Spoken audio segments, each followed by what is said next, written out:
I'm your host, Lee Adamson. Today we have a special group of student athletes that did something so incredible. It hasn't been done in Upper St. Clair in 39 years, and we also have their coach, and we're going to have some conversation with them, and real happy to have them. That's quite a long period of time, a great accomplishment, and we start today with our three senior captains. Next to me, our first senior captain is James Frowen. James, welcome. Well, thank you very much. And next to James is our second senior captain, Kyle Dudzinski. Kyle, it's great to have you here. Thanks for having me on. And next to Kyle is Patrick Davis. Patrick, welcome. Thanks. Now, James, tell me, when did you start swimming? I started swimming when I was really young. I think I joined my first team when I was like 7, and I swam for the YMCA, and then as I got older, I started swimming for the St. Clair Club, and then eventually I was swimming with all these guys, and then I just loved it, and then ever since then. How about you, Kyle?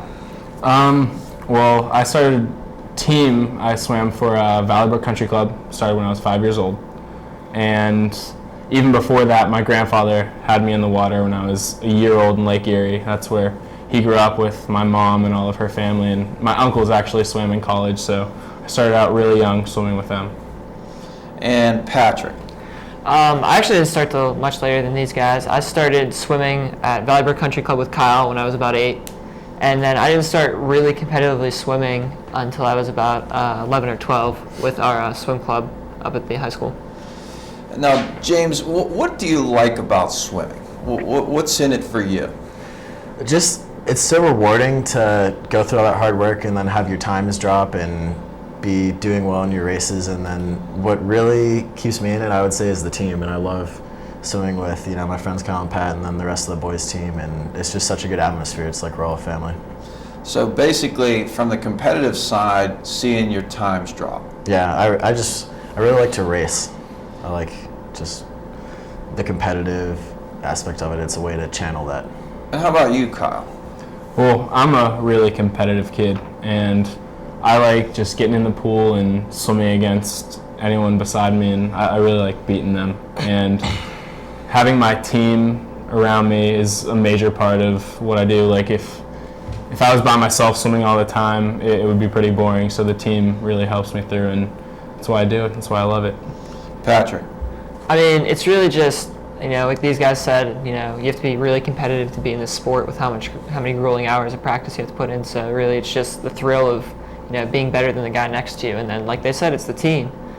We have a great group of guys here, and just to come to practice every day and to see them really just, makes it the experience that it is. Now, James, St. Clair has not won a WPL championship in 39 years. So when that happens, that tends not to be on your radar screen, I think, as far as what can happen, because it just doesn't happen. So how do you think that happened? What do you think came together to allow that to happen, to achieve that kind of success? Really, I've always kind of thought of it as like a perfect storm. Like when we came up to high school, us three, it was such a strong freshman class, and that's when things really started to turn around. And we had gotten a new coach that year, and things kept getting better and better. And then our junior year, we got another new coach, and that's when I'd say Kyle was already a stud, but that's when me and Pat started to come into our own, I would say. And then we were able to get second in Whippeals that year with our new coach, and we were so happy. That's up until winning this one, that was probably the happiest moment of my life, and so that kind of gave us the drive to win Whippeals our senior year and motivate everyone else to help us reach that goal. How do you account for it, Kyle? Well, to put in perspective for you, when our class came in as freshmen, we took 11th in the Whippeal meet.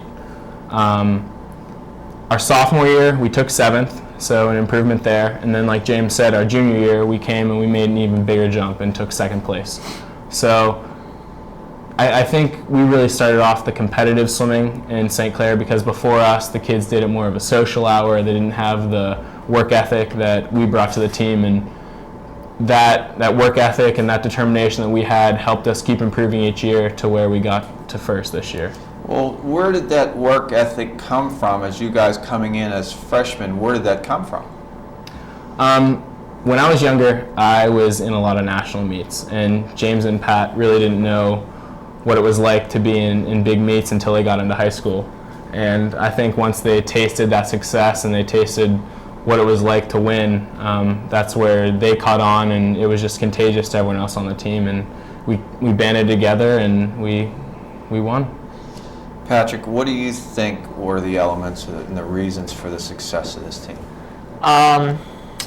Man, there's so many. I really just have to say, going back to what I said, we're just such a team, and we're together, and we have all these kids coming up that see our team and see what we did, and that's what they want to be like. So I really think for me, and I think for everyone else, it's just how strong of a bond we have together as a team that allows us to work hard, and then it's that hard work that allows us to do as well as we did. James, as someone that's not a swimmer, I've always wondered how it's fun, because I never played a sport without a ball. Mm-hmm. And there's no ball in swimming unless you're playing water polo, I guess. But I mean, so this is a lot of hard work, and so I'm trying to understand how you get through that. What gets you through all of those difficult and early mornings, and how do you do that? What's it like?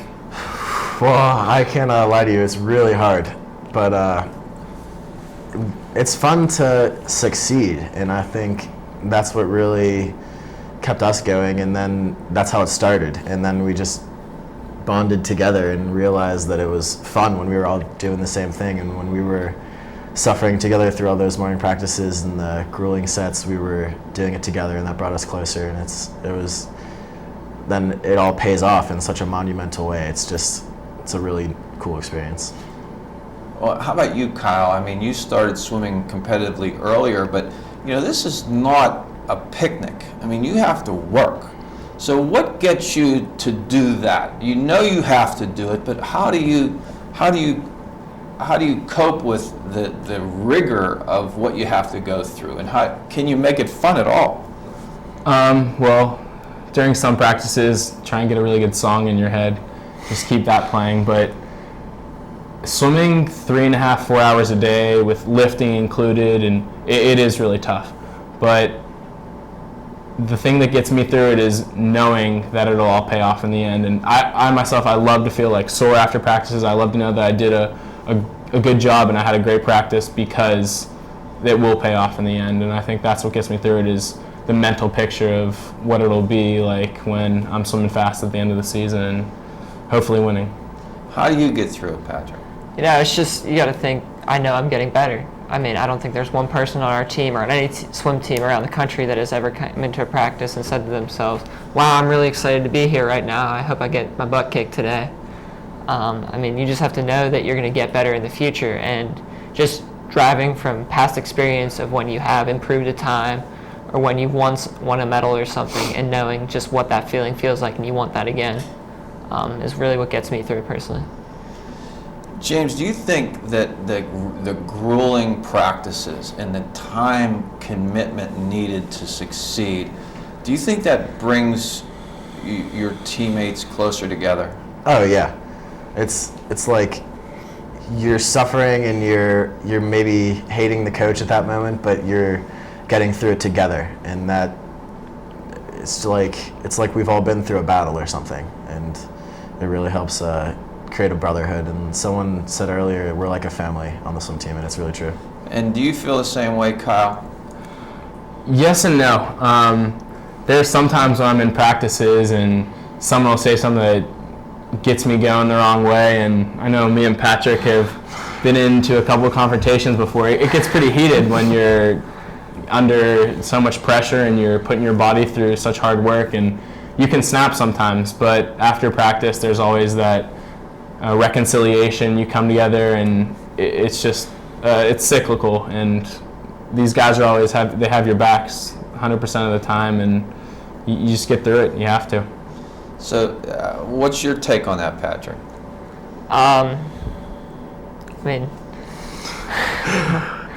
I don't know really. I mean, you just look at it, and I don't know. I kind of forget the question, to be honest. That's okay. I mean, you're working so hard, and you basically have to put your body through such energy, And it's hard to do that. I mean, I was running the other day, and I was running, and I didn't feel like running. But I kept going because I had to get it done. And I'm older, I'm not even on the swim team, I'm just running, right? But it was like a mental challenge, it was a physical challenge. So I know you have to go through that. And how does that blend with your teammates, you know, after and during going through all of that? I mean, you're going through all of that, and you know everyone's going through it too. I mean, it gets pretty heated, it gets competitive for sure. I mean, I'll still maintain that Kyle is the only person I've ever physically fought in my life, every time it's swimming. But I mean, just knowing that everyone there has your back, it's just such a bond. I mean, you go to a meet and everyone's there cheering for you. You're at practice and people are there, you know, pick it up, come on, you can do it. It's just having the guys around you that just makes it able to get through. So Kyle, are you saying that sometimes it's so hard, you know, things can happen and it creates friction? Yes. I remember doing a couple test sets this year, that's what we call them, and it's where you're going from the blocks, you're going all out 10, 20 times in a row. And when all that pain is in your body and someone does something small that you don't like, or someone says something you don't like, you'll snap at them really quick, and they're going through the same thing, and it'll get pretty heated, but at the end of the day, we're all, like everyone has said, we're all brothers and we're all pretty close, so we don't stay mad at each other very long. So James, talk about the WPIL meet this year, and what was the atmosphere, and how did it all kind of lay itself out? Oh man, well it was a thriller, to be certain. I think a lot of people know how it ended, but I guess the first day it started off with the medley relay, and it had these two guys on it and two of our other fastest kids, and we all thought it was going to win hands down and everything, but a couple bad relay starts here and there, and they slipped to third place, and then all of a sudden we were all confident and everything, and all of a sudden we were down to the dumps thinking, oh, maybe this is going to be a lot harder than we thought. And then after that came a couple more events, and Alex Hardwick and I swam in the 200 free, and we got second and third. And then we kind of kept gaining momentum throughout that first day, and there were a couple of rough spots, but at the end of the day, the relay team of the 200 freestyle, me, Pat, Alex, and Andy were able to win that relay, and that's the first day. That's the first day, and So that got us tied with them tied with North Allegheny, who was our biggest competition at the end of the first day. So Patrick, take me from there, moving into the second day. Moving to the second day, I believe it starts with the 100 free. It starts out with the 100 free. Alex, who's probably our standout freshman, he comes in second, which, you know, is very difficult to do as a freshman. After that, we had the backstroke. 500s. James is in that. That was a big event for us. We had 4 kids in that. That's the maximum amount of kids you can enter an event. So we were able to pick up a few points there. Go from the 500 to the backstroke. Kyle's in that. He wins it for the 4th time in a row, so it's a Whippeal record. You know, it's just huge. That's when we start to see a turnaround. It was the first day. Nate's 50 It was the first day. Let's keep going. All right, so we then go to breaststroke. I was our breaststroker. I had one kid from North Allegheny next to me that I had to beat. And, you know, he had improved throughout the year, and I just touched him out at the end, and that was just a great feeling, which set us up with a 6-point lead going into the final relay. Half a point lead. Yeah. Oh. Which was stressful, but And then we'll let Kyle go into the final relay. Well, going to the final relay, we knew that it was going to be, if we won the meet. If we lost, it was over. If North Allegheny beat us, we would get runner-up for the 2nd straight year, and it would just leave an awful taste in our mouths. So it was going to be me, James, Alex, and Nathan Novak, our other freshman. We were all going to be swimming in that last relay, and Nate actually didn't even know he was swimming it until about the event before when Coach sprung it on him, so that was pretty stressful for him. And he had to deal with that emotional aspect of it, and then he had to deal with everyone. We were counting on him to put in a fast time and hopefully do good on that relay. How much time did you have between the event before and this relay and realizing what the implications of this race was? In the 100 backstroke, which is the 3rd to last event, we were down by 20 points. And after Andy and I swam the backstroke, we had it cut down to about think 2 points.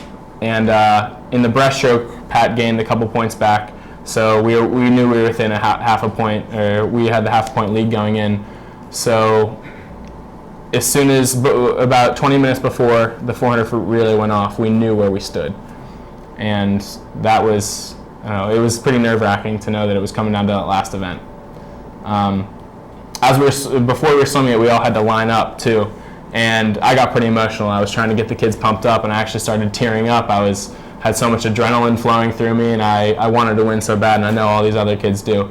So before we got on the blocks, Alex led off, and he came in tied with a guy from North Allegheny.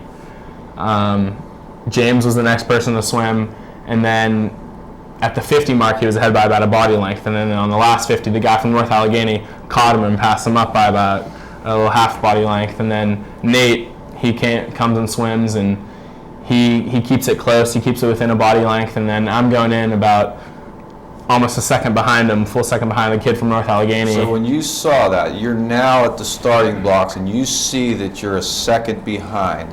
What's going through your head? Honestly, I just wanted to catch him and do it for my team. I had been working on, it had been my goal to win a Whitfield championship since I've been a freshman. I thought this was going to be the year, and we'd do it. So I just didn't want to let my team down, and I wanted to go as fast as I could and catch us back up and bring us home the victory. So you were almost a second behind. Yes.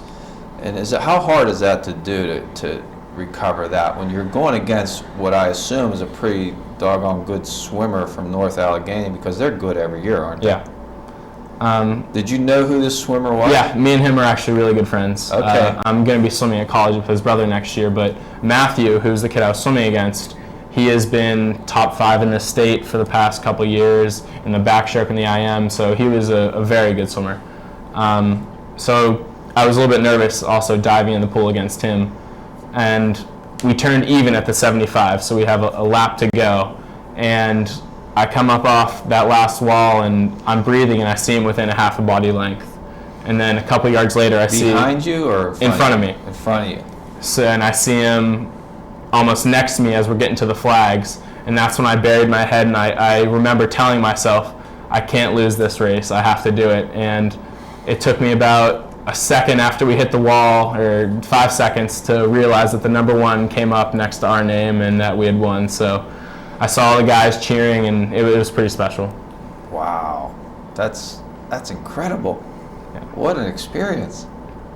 Now, can you see your guys next to you, or were they right next to you, North Allegheny? Yes. Were they in the next lane? Yes. Okay, so how much can you see where they're at while you're swimming? I didn't start looking at him until the last length, and I was breathing to that side, so I could see him that entire last length after I came off that wall, and I was breathing to that side to know where I was going to be at, and so I could see it the entire way until I buried my head about the last 7 yards and just didn't take a breath and hope for the best. So James, I'm thinking that you're with these guys for all these years, and you come down to all this work, and you come down to the last race. Yeah. And you're behind a bit going into the finish leg, and Kyle pulls it out. What was your emotions? Oh my God. It was, as he was telling the story, I couldn't help but smile, and I went back to that, and I was standing behind the blocks with Nate and Alex, and before we went up, our coach told us, whatever you do, don't get DQ'd by celebrating. And so as he was coming down the wall, we weren't sure if we had it or not. We were all holding each other's arms and jumping up and down, and I think Nate couldn't hardly bear to watch, and it was crazy. And when he touched, it was like everything kind of went silent for a heartbeat, and we all looked up at the board. And at that same instant, we all realized, and we just went crazy. And Kyle kind of went nuts in the water. We were going crazy up on deck, and we had other teams cheering for us, hoping we would beat North Allegheny, and it was like, They were 5-time champions. yeah, they were. 5 in a Everybody row. wanted to beat 5 them. in a row, Oh yeah. my gosh. And they were happy. South Hills. Patrick, what was your vantage point? What were your emotions? I was on the side of the pool. I was actually standing there with Andy, and I had already swam 4 events, so I couldn't be in that relay. So the entire time when everyone's in the water, I was like, I wish I could be in there. I wish I could be in there. I wish I could be in there. And I had the greatest view. I was up on the bleachers. I had a complete view of all 8 lanes of the pool. And when Kyle came back on that last 25 to come into the wall to beat Matt, I was just like, he didn't do it. He didn't do it. It was hard for me to believe that he could have came back by that much. And I smile thinking back at how I thought that we had lost, and I was ready to go into just ballistic. But You mean you didn't think he touched first? it was so close that from my point of view, since North Allegheny was closer to us, it looked like North Allegheny had touched first.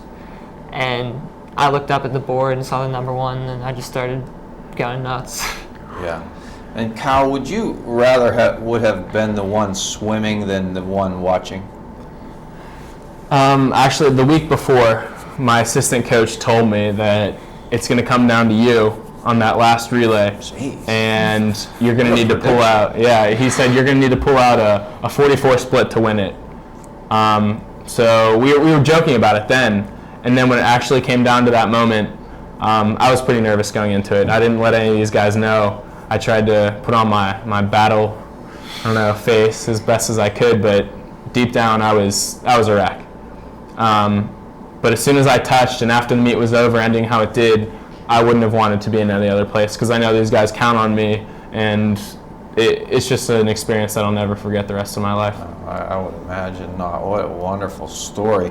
Now, James, just as we wrap up here in a bit with you three, what do you take from being a swimmer at Upper St. Clair? What's your takeaway from all of this?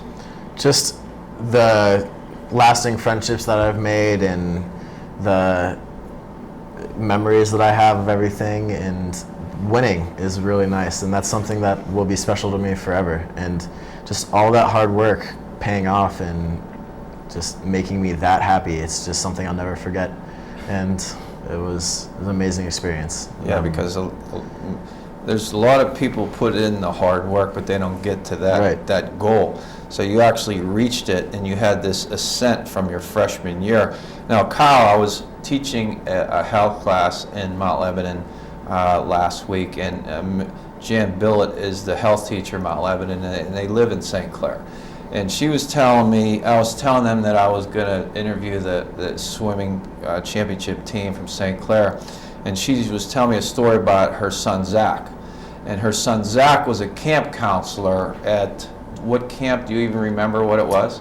It was just a day camp for summer. We would go just play a bunch of sports all day and kind of just hang out. And he came home and told his mother, he said, this Kyle Dudzinski, he is some kind of special athlete. And I don't know what he's going to do, and I don't know what sports he's going to play, but whatever he does, he's going to be something special. So I'm hearing this last week right before we're getting ready for this interview, and that was kind of interesting to hear that. And did you ever have choices on what you could have played, and why did you choose this, and what's all that? Well, in 8th grade, I was competing in 3 sports. I played football. I was a quarterback for our middle school team. I played baseball, and I swam.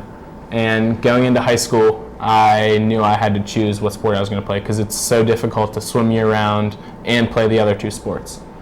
So after my swimming season, going into 9th grade, which ended in August, I had about a couple weeks to decide what I was going to do.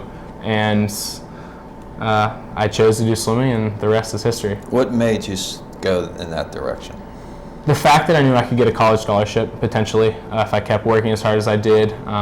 The kids on the team, they were some of my best friends, and I really wanted to be around them. And the fact that I had success in the sport, and I'd been to national meets before, and I just liked the competitive nature of the sport. Yeah. Well, that college scholarship will make your parents happy. That's for sure. And Patrick, how about you? What's your takeaway from this really incredible experience you've had as an Upper St. Clair swimmer? The experience, just going up there and being with these guys, it is to this day, and probably will remain for a very long period of time, the happiest day of my life when we won Whippeals. And I have 6 of my best friends in this room with me right now, and that's going to stay with me forever. You know, I'm going to college with James, so obviously I'm going to see him every day at the pool. And, you know, Kyle's been my best friend since we were in first grade, and these 4 out here, I mean, the relationships I've built through this sport have just been so worthwhile, and I wouldn't give it up for anything. That is awesome. That is so awesome. And you know, I had to give a speech recently, and because I want to say this. I had to give a speech, and you know, I've been through some things in my life, and talk about what it's all about. And you know, in this country, we're bombarded with, you know, the big house, get the house, and the money, and the cars, and the bling, and all this, you know, and there's pressure. I mean, St. Clair, I'm sure there's pressure because of all the big houses and the wealth, right? So, you know, in this country, we feel like, well, you know, the more money you have, oh, people look up to you. But I believe, based on the experience that I've had in my life, that the real riches in life are the relationships that we have. It's our family and our friends. So for you to say that right here and to get that, and that is really pretty remarkable, to be able to have an experience come to you to show you how important your friendships are. And you're right, they will be friends for life. And what a gift that is. So I think, you know, it was so great that you guys won the swimming championship. You've done something for St. Clair that hasn't been done in almost 4 decades.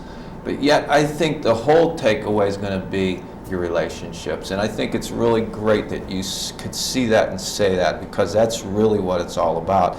Now, James, just tell us quickly, what's your future? What's the future ahead of you? What do you see? Well, Pat mentioned briefly that he and I are both going to compete on the same college team, which is University of Rochester. And I'm looking to major in financial economics there and hopefully get a good education and take it from there. Well, I have a good friend of the family up there. He's on the ultimate Frisbee team. Oh, all right. You got to look him up because he's a great kid. All right. And Kyle, how about you? What's in your future?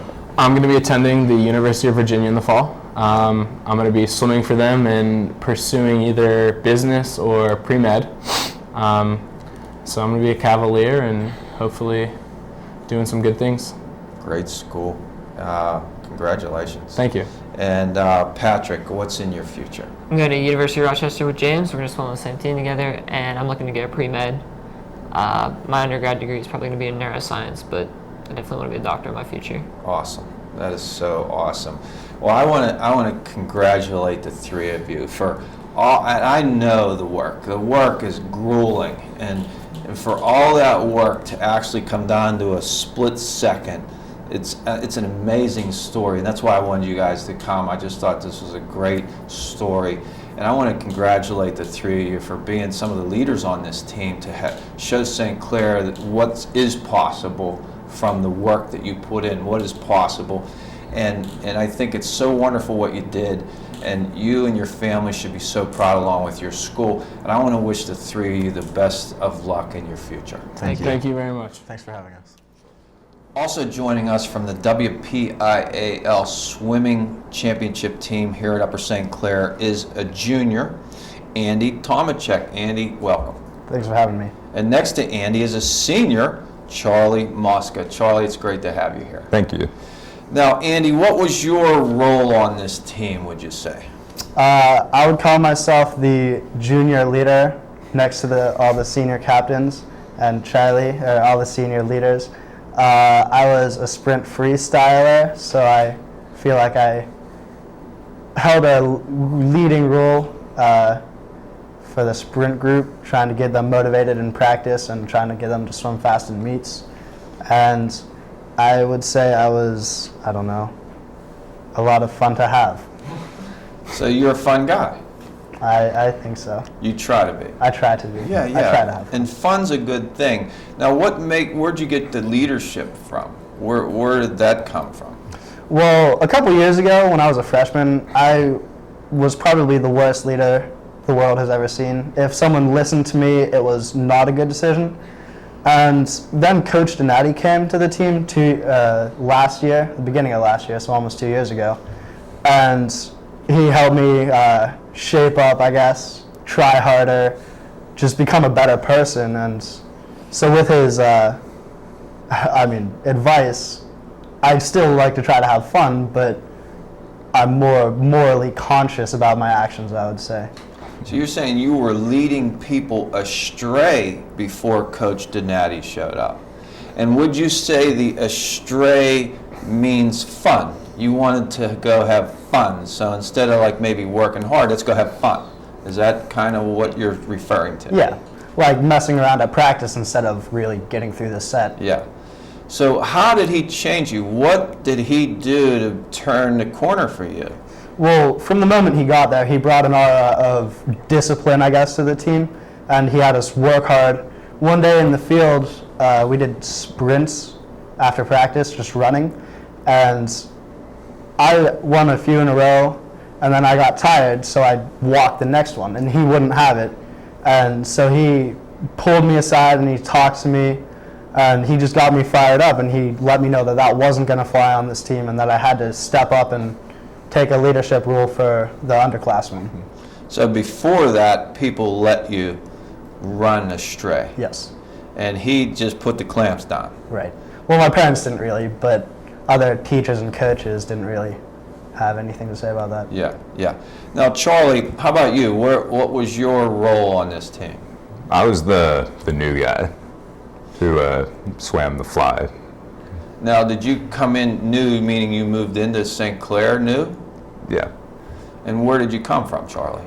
I moved here from Arizona, And what part of Arizona? Phoenix. So you moved to St. Clair your senior year. Yeah. Okay. So Arizona, the weather's a little different there. So what was the adjustment like for you and your family coming here? Well, the weather is definitely different. I mean, the weather here is a lot colder and wet, or Not sunny. yeah. Yeah. Over in Arizona, it's like there's sun all the time, and even if it's winter, you kind of like could still bask in the sun and get a tan and feel good. Here, there's like no sun. It's kind of like, you know, like I feel like I'm wasting away. You know, it's funny because we as Pittsburghers, native Pittsburghers, we just take this for granted. This is what we know, this is what it is, this is how it is for us. But you come in from sunshine, Arizona, and you show up, and I think we have a very limited number of days of the year that we have sun. I think it's one on the lower end of the country. So does that affect you? I mean, they say there's seasonal affectiveness that can affect people. And did it affect you in any way, all the gloominess and the wet and the cold? How did that work for you? It was a little depressing, Yeah. I would say. Yeah. You know, but I'm not really, like, I don't really get depressed, but that actually made me kind of feel like, you know, this day sucks, you know? Yeah. Well, I'm going to tell you a little story. I used to work at Ryan Homes, and we would sometimes have to build, as a builder in the sales, and we'd have to build in some really awful weather. I mean, really awful, really cold. And it was one day, it was 10 below zero wind chill. And my carpenter crew was out there, Mark Thompson, and I said, Mark, how do you motivate these guys to build houses outside in minus 10? He looked at me and said, Lee, this is what I tell them. I say, hey, listen, guys, there's nothing we can do about the weather. The weather's going to be the weather. Here's what we need to do. Embrace the elements. And that, ever since he told me that, I've never forgot that. I thought, embrace the elements. I mean, it's easy. It's hard to adjust to gloom and doom when you're coming from sunshine, but there's nothing you can do about it. So I just throw that out there, Charlie, as just a suggestion, because it really has stuck with me. I mean, when you hear that, what's your reaction to that? To What I just said? well, I kind of take that attitude, but it's just on certain days, like I miss the sunshine, you know? Yeah, So, I understand. yeah. Yeah, we just don't have that perspective because we don't see it that much. You came from sunshine. Do you ever go to the beach at all? Well, you see, I got Sunblock 1000 Irish Scotch skin, you know, so like Casper the Friendly Ghost, I mean, I don't suntan too well. So I'm not a beach guy. Unless there's an umbrella, then I'll jump under that. So yeah, I guess, no, I like to go, but the sun doesn't like me. You know? So you're an Irishman. Yeah, that's what it is. I am. Now, Andy, Now, what happened in 8th grade on field day? Well, my shop teacher, Mr. Brewer, he wasn't really a big fan of me. He put me in detention frequently, pretty much every day the last 2 weeks of school. And field day was on the second to last day of school, and he didn't like me so much that he went to the principals and asked them to hold me out of it. So I was going to have to spend the whole day just inside the little detention room while everyone else got to go outside and enjoy a nice day playing football and tug of war and stuff like that. And so I wasn't going to put up with it. I even told pretty much everyone I knew that I was going to escape from detention, but they didn't really step up their security. So I was able to sneak out a back way, and I ran down to the field, and I went and said hey to all of my classmates. And then my teacher came over and pulled me aside and said, Andy, did they let you out of detention? I said no. So I got in some trouble for that. Did you? But that sticks with you. Why does that stick with you, Andy? Well, for two reasons, really. First off, because I do like to have fun. I mean, I don't like life to be too serious. Like, if there's a little bit of trouble, I say it's okay to condone it and let people have fun, especially if they're young and learning. And also because I feel like it represents my change as a person, because I feel like, at least, I've really grown up. And I mean, I wouldn't do that today, but looking back, I think it's funny. It's a fond memory. Now, Charlie, you come from a military family. And how so? Who's in the military in your family? My uncle on my mom's side, my grandfather on my dad's side, also my uncle on my dad's side, and my aunt on my dad's side. And so basically all of those people are in the military, except my dad. My dad's not in the military. Okay. Well, you're talking to somebody that is a huge military supporter. I think I have such high regard for our troops across the world because they protect and preserve our freedom, and they put themselves in harm's way. I mean, just recently with the Osama bin Laden in Pakistan, that was very dangerous, and these guys put themselves in harm's way, but they do this willingly to protect and preserve our freedom. And so I have nothing but the utmost respect for the military. What are your thoughts of the military coming from such a military family? I have a similar view, but I kind of like helping other people that have less than I do. And military is service to others. And so basically, that's me. It's perfect, And so where does that mentality come from, Charlie? Because not everybody thinks that way. A lot of people think, what's in it for me? And where did you get that? Well, I grew up overseas. I grew up in a country called Malaysia. It's like this little foot right below Thailand. And it was really multicultural. Basically, there are the Malaysians, the Chinese, and the Indians. And there's like many different religions. You got Islam, Christianity, Buddhism, Hinduism. And what my school taught me there, like they took us to all these different temples and churches and, places of worship. I just learned to accept people. And like from Buddhism, I've learned to, it's good to help others. From Hinduism, I've learned it's good to be spiritual, also with Christianity as well. And also my parents too, they've taught me to be a good person in general. What a phenomenal experience as a young person to be exposed to all of that. I mean, that's really wonderful, Charlie. I think you're really fortunate to have had all that experience in front of you, don't you think? Yes. Yeah, absolutely. I mean, so that's really interesting. And so has that impacted you? In what way tangibly can you say that has impacted you? Well, it's impacted me like on a mental level and a spiritual level. And basically, I just accept people for who they are.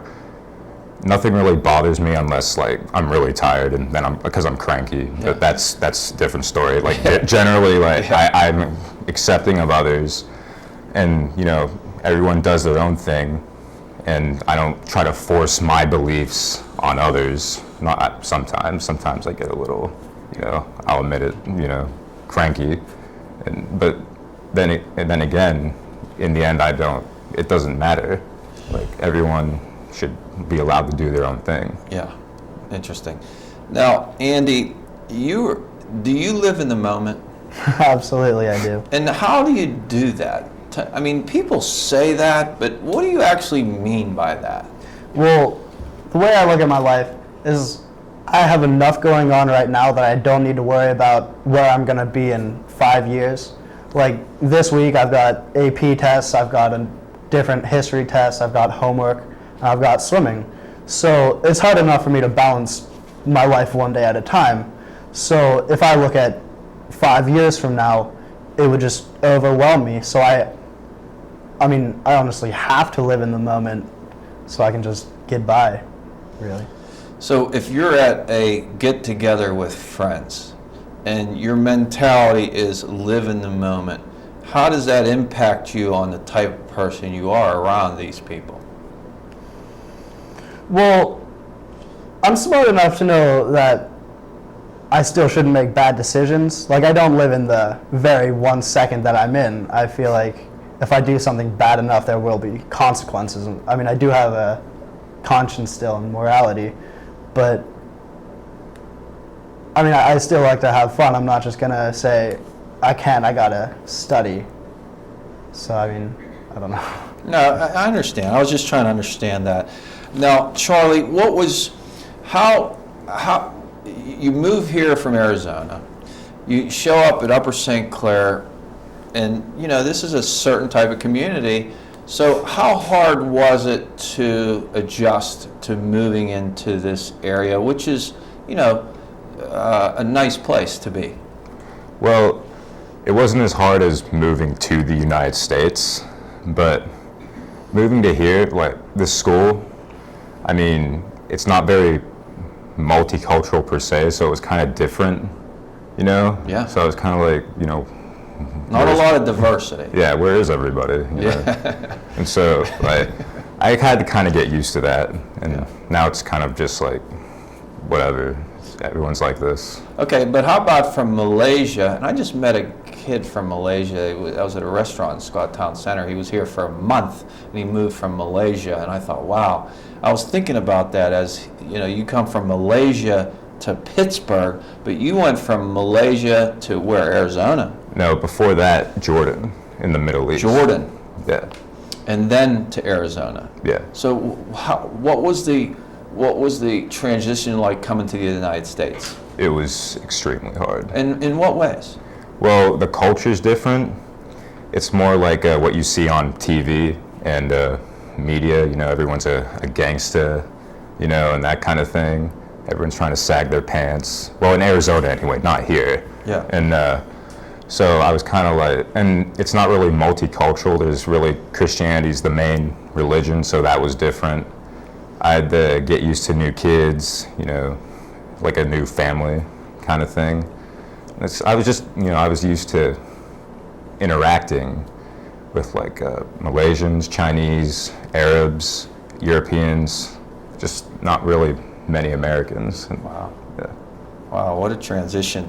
Now, Andy, talk about the state video. Oh, well, we went up to states, the PIA champion swim meet, a day early this year compared to last year. And there were 7 of us guys swimmers and a diver too. And we didn't really have anything to do. We just had a day all to ourselves. We had a hour-long practice in the middle just to get warmed up. But besides that, the day was ours to do whatever we wanted. So we decided to make a little music video. We based it off the Princeton Swim Team did a little music video, and we saw that, and we decided it would be a great way to spend our day. So we took Kesha's "We Are Who We Are," and we made our own little music video for it. And I would say it was pretty funny, and it was a lot of fun to make too. So it turned out okay? Yeah, Did it? some of the voicing was off a little bit, but it was still interesting. It was funny. Well, was everybody in it? Yeah, Yeah. who was up at States? Yeah. All 8 of us guys. Well, that sounds like fun. So, Charlie, what's in your future here? What are you talking about? Where are you going? What do you want to do? Military, of course, but after that, I probably want to go back to Malaysia and raise my kids, if I have kids there, because I have the same upbringing that I had, Wow. How about that? That's something. And Andy, how about you? My future plans? Well, yeah, like next year, you're going to start thinking about, as a junior, you're starting to think about college, right? Yeah, a little bit. So where are you at with all that? I've got colleges narrowed down a little bit. I still have several that I'm weighing fairly equally. So I don't really know how a year from now I'm going to have that all narrowed down to one school and select that. But I know I want to swim in college. I'm probably going to be an engineer. And I have a chemistry class this year with Dr. Ferlini at the high school. And it's my favorite class ever. I mean, it's really Why? changed the way I see the world. And Why? well, it's just fascinating to me. First off, he's really funny, so he makes class fun to go to. And secondly, it just changed how I look at the world, like how everything is made up and how everything works. And so that's made me consider chemical engineering instead of just, I don't know, any other branch. So before this year, I would have said engineering, but I have no idea what branch. But after this class, which I'm still taking, I would say chemical. Maybe Yeah. chemical. Well, Andy and Charlie, I want to thank you both for coming today. Congratulations on being part of such a history-setting WPIAL Championship swim team. That'll be something that'll probably be with you the rest of your lives, going through something like that. And it's been a lot of fun to get together with the both of you and get to know you. And I wish the both of you the best of luck in your future. Thanks. Thank you. Can we shake your hand? Sure, we can do that. We can do that. It's nice to meet you. It's nice to meet you. Okay.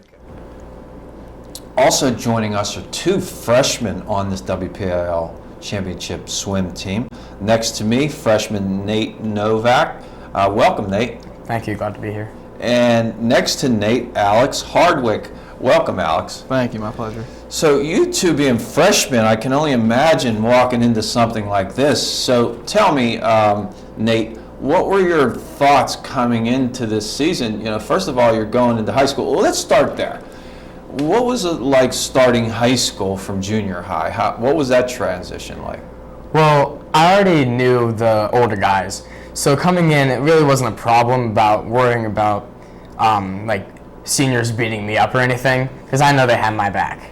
I mean, I had an older brother who swam with them, and so sometimes I would go to their practices, and they already knew who I was. I already knew who they were.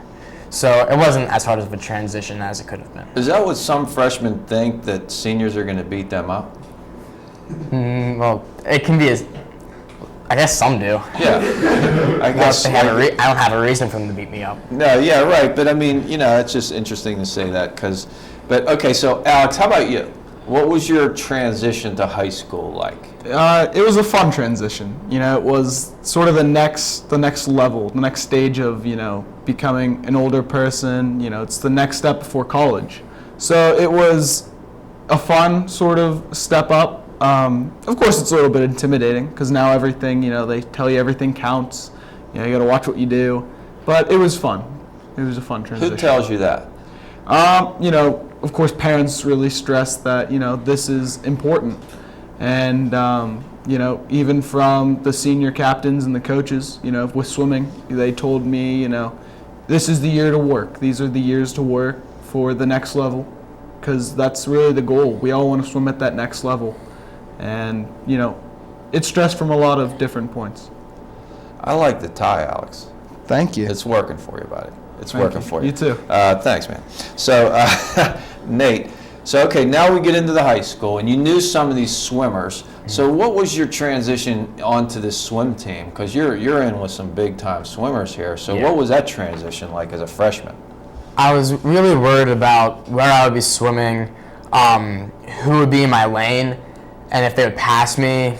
And my biggest fear was probably going to morning practices, because I was worried that I wouldn't be able to get all my studying in the night before to get to bed on time, so that I won't fall asleep during Spanish class or anything like that. Yeah. So Yeah. So you were worried how that was going to affect your studies. yes.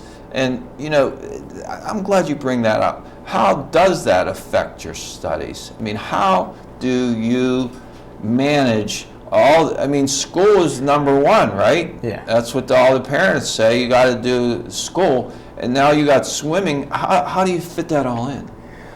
Well, thankfully, morning practices were only twice a week, so I still had 3 days where I wasn't going to practice in the morning. But those days, the night before practice in the morning, I would be hurrying as fast as I can to get homework done and get my studying done, but still have a solid study in, so that I won't bomb a test or anything. Yeah, you don't want to do that. So you studied at night or the morning? When do you study? I study at night. You study Yeah, at in the night. morning I'm a zombie. So Yeah, I understand. And how about you, Alex? Studying definitely at night. It's different managing time, especially when you're in high school, because you have a long school day and then you go right into practice. And if you go to morning practice, you go through the school day, and then you have night practice. So you're in school from 5:30 all the way to 6 o'clock at night. So it's long days, and you kind of have to beat it into yourself that you have to go home and study, and you have to have excellence in school as well as in the pool. Nate, what brought you to swimming?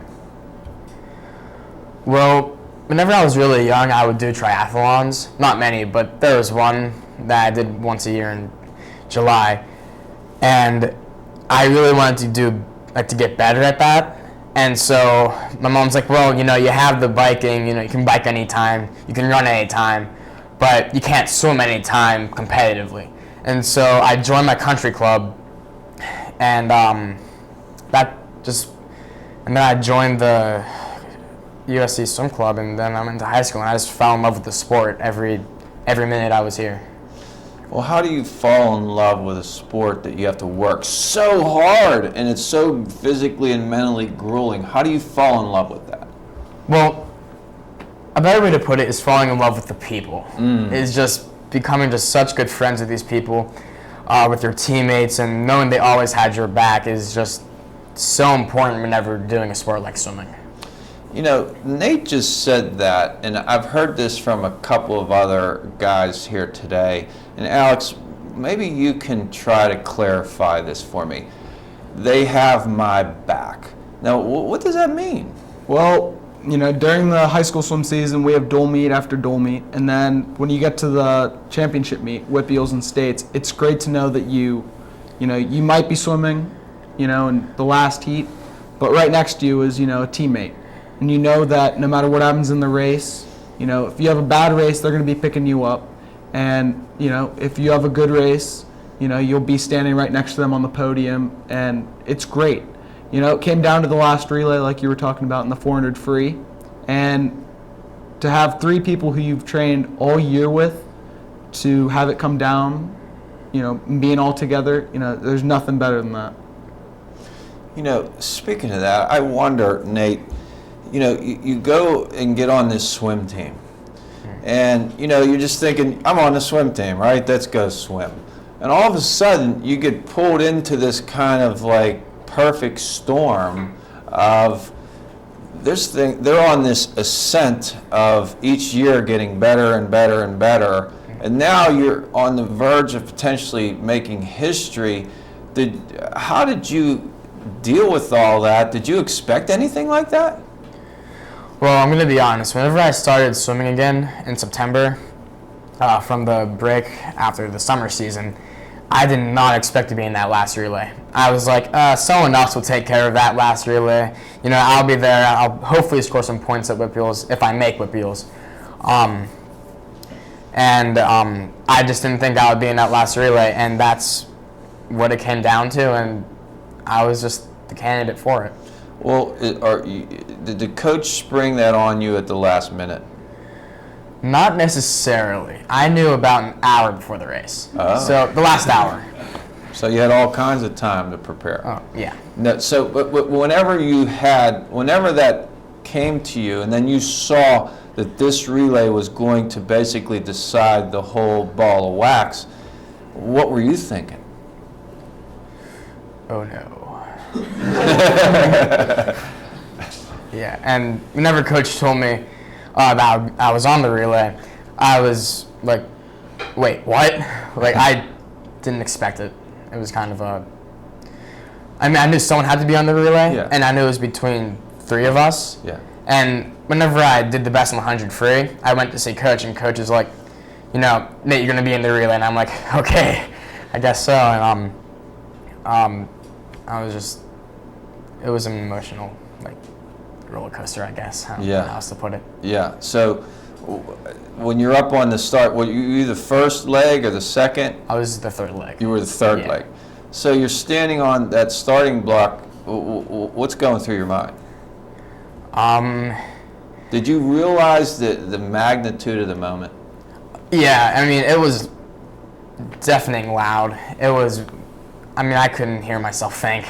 And so whenever James was swimming, I was like, all right, you know, I got to step it up. I got to put the team on my back. I got to go. And like right before I jumped in to swim my leg, I was just like, this is it. You know, I have 3 more years ahead of me, but this is, you know, my only team I'll have in 2011, 2010. And so I just want to make them happy and just do what I can to. And all you can do is the best you can do, right? Right, yeah. Yeah, that's all. Now, Alex, what's your reaction as you move into the swim team? You have all your parents and everybody telling you now everything counts, but yet this swim team starts to grow, and next thing you know, you're vying for this championship. So what was your kind of like development all through the year with this team? Actually, after they won the runner-up, which was a year ago, the next day it seemed like the plan was already in, motion of next year we want to win the big one. And summer was probably the hardest training I've ever done in my life. In some ways, it showed me, how tough high school is going to be. And it also, personally showed me, that I need to train not only harder but smarter. I thank the seniors, the coaches, and my parents for sort of keeping me on the track to the Whippeal Championship. Because there were times where I'd have a practice where it wouldn't be going my way, and I'd need somebody to tell me, look, it's okay. We got more weeks coming, And certain things pile up, School work piles up, and you have to get that back together before you can really go back in the pool and, do your training there. So it's a long year. Was it overwhelming? In ways it was. It's overwhelming to think, way back in August and say, my goodness, I have all these dual meets, and then I have, hopefully, a state championship meet and a Whippeal championship meet. And we knew our goals. We knew the goals, when we started the season, what we wanted to do. So it looked like a lot, but then when we finally got down to Whippeals and we were having fun, we were there as a team, and we got the job done. Now, Nate, what was the effect of the coach? What was the kind of relationship you had with the coach this year? This year, well, coach had to spend a lot of time with the seniors, helping them decide with what college they would go to. So I knew that it wasn't my place to need all that maintenance. I'm a freshman, I don't need maintenance. I'm just here for the ride. So coach and I wasn't as close to him as the seniors were, because we just never got to know each other. And the seniors, they needed all this help getting into colleges, and I just wanted to lie low. I didn't want to cause him any more problems than what he needed. So I just did your thing. Yeah. And I definitely listened to him, and he definitely talked to me and listened to me. So it was definitely a two-way street. How about you, Alex? Well, I disagree from Nate. Maybe I'm a little bit high maintenance. I don't know. But, we have a huge coaching staff. I think the jokes were that we had more coaches at Whitbeals than we had swimmers. So it was really different because we had a coach really for everything. Coach Donati sort of had the workouts for everybody. He really showed us, what we would need to do. And then we had the coaches that specialized in the different events. So we had young coaches that he coached, helping us with our individual events. And then we had Coach Donati sort of showing us, the whole big picture of what the year meant.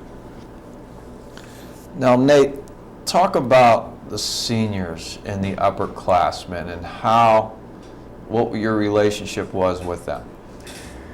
Well, like I said, my brother swam with them before, and so I kind of knew them. And I'm friends with them. I'm friends with one of their brothers. I'm also friends with one of them directly. I've also grown to know more of them, like Pat and Charlie. I've definitely grown to know them more and become better friends with them. Our relationship, well, I was kind of little Novak.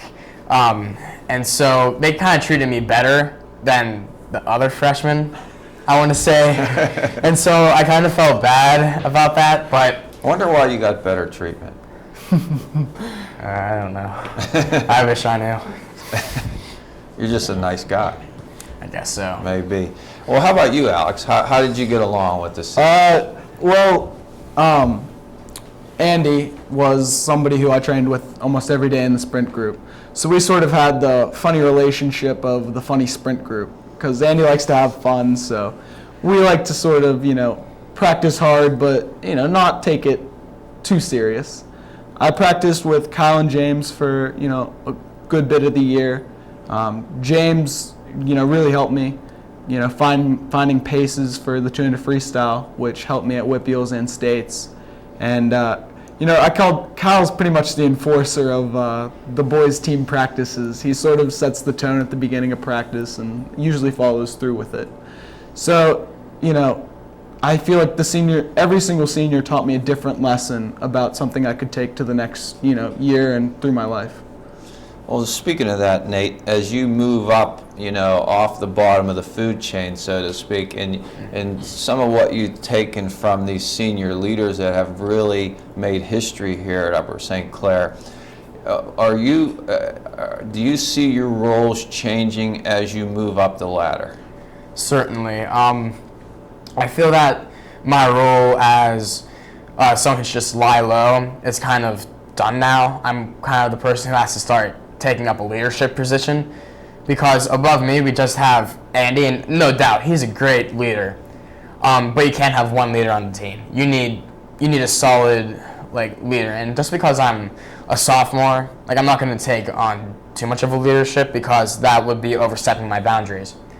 But I feel that I would definitely become more of a leader for Alex and I were definitely going to be leaders for the lower classmen and just maybe hopefully the team in general. How about you, Alex? What are you thinking?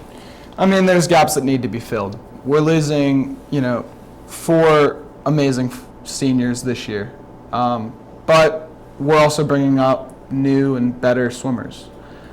And, as the years get, as we go on and we become seniors and juniors, we're going to have, more swimmers that are going to be coming up. And they sort of need to see what we saw as freshmen. And, that's important to keep, hopefully winning Whitbeal championships. Nate, talk about the world of Facebook. Well, it's an interactive site where you can talk and communicate with your friends. Oh. Yeah. So do Upper St. Clair swimmers use Facebook? I'd say most of us have one. Yeah. So do you like it? Not when it gets in my way of schoolwork. So you have your priorities straight. Oh, yes. And how did they get so straight? My mom. Your mom. Yeah. Is she the enforcer? Yeah. Yeah, yeah. Well, you're going to thank your mom when you're about my age. for being that way. And how about you, Alex? What's your Facebook world? Facebook, yeah. No Facebook world for Alex. You don't have it at all. I don't have a Facebook. You don't no. want to. Well, I mean, it's too much, you know. I couldn't, you know, go online every night and update my status, you know. Because sometimes I don't think people want to know what my status is. Just, you know, like just had a bad practice, really don't want to be bothered. Yeah. You know, so it's something that maybe I'll get in the future, but as far as right now, I'm good without having one. So Nate, looking forward, what's your thoughts of your future? Just trying to just project a little bit. Where do you think you're going? Hopefully I'm going up, and I really want to swim in college because I think I have potential that I can keep going even past high school. I'm not really sure what college. It's like the swimming career goal to swim for D1 college, preferably Notre Dame, and that's where I hope to go. Like that's my goal, and that's where I hope to go. That's just where I'm heading, I hope. Nate, you know what I say? What? Dream big, work hard. Thank you. And I think that sums it up. And I think that is dreaming big. Want to go to Notre Dame and swim there. Yeah. But you know that you're not going to just do that by just slacking. Right. You got to work, and you know that. Yeah. And how about you, Alex? You know, as far as swimming goes, for the next 3 years of my high school years, I want to keep dropping time in, you know, my favorite events, 100 and 200 free. But, you know, I'm sort of along the lines with Nate. You know, I want to swim in college, hopefully D1.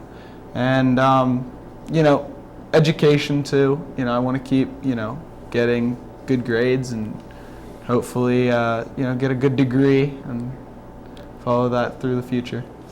Well, Nate and Alex, I want to say a couple of things to you.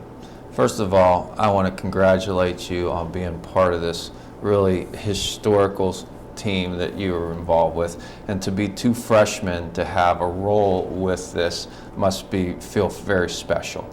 And I want to congratulate both of you for not only getting involved in this team but contributing to this team.